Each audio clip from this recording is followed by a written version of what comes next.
अजित पवारांचं not reachable होणं हे राजकीय भूकंपाचे संकेत असतात असा अनुभव आजवर तरी आलाय।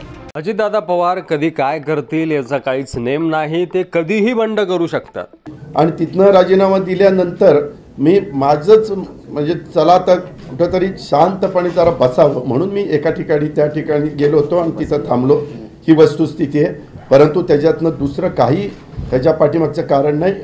अशातच आता अजित पवार गटाच्या हालचालींना वेग आल्याचं चित्र आहे। निवडणूक संपल्याने सर्वांनी सुटकेचा निश्वास सोडला असला तरीही अजित पवार गट अजूनही थांबलेला नाहीये। अजित पवार गटाने येत्या रविवारी महत्त्वाची बैठक बोलावली असून या बैठकीत अनेक महत्त्वाचे निर्णय होणार असल्याचं सांगितलं जात आहे। दरम्यान लोकसभेच्या निवडणुकीचा आखाडा संपताच अजित पवार आता विधानसभेच्या तयारीला लागल्याचं मानलं जात आहे। दरम्यान ही खरोखर पुढील तयारीसाठी बैठक आहे की आणखी काही कारणं आहेत याची चर्चा आता सुरू झाली आहे। पित्ताचा त्रास दुपारनं झाला म्हणून मी त्या बाबतीमध्ये आराम करत होतो। आधी आपण नेमकं काय घडतंय ते पाहूया, त्यानंतर त्याची कारणे पाहूया। तर आता लोकसभा निवडणुकीनंतर अजित पवार गट जोमाने सक्रिय झाला असून येत्या 27 तारखेला सर्व आमदारांची मुंबईत बैठक बोलावण्यात आली आहे। या बैठकीत लोकसभा मतदारसंघाबाबत चर्चा केली जाणार असून मित्रपक्षांनी दिलेलं सहकार्य आणि त्यांनी केलेलं मतदान, त्यांच्यामुळे झालेला फायदा इत्यादी गोष्टींची मुंबईच्या गरवारे क्लबमध्ये बैठकीत चर्चा होणार आहे अशी माहिती मिळते आहे।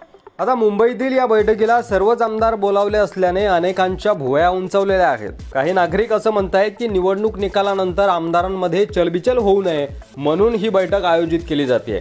जर खरोखरच असं असेल तर अजित पवार गटाच्या आमदारांच्या मनात चलबिचल आहे का असा प्रश्नही या ठिकाणी उपस्थित राहतोय। अजितदादा गटाच्या या बैठकीस वरिष्ठ नेते देखील उपस्थित राहणार आहेत। स्वतः अजित पवार या बैठकीला संबोधन करतील।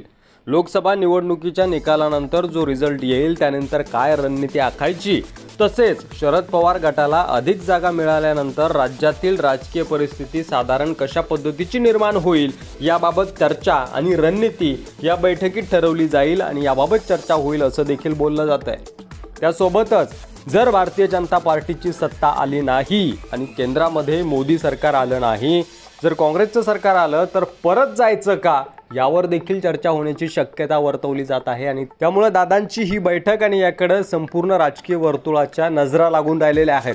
यावर तुम्हाला काय वाटतंय? दादांच्या डोक्यात, दादांच्या गटात नेमकं काय शिजतंय?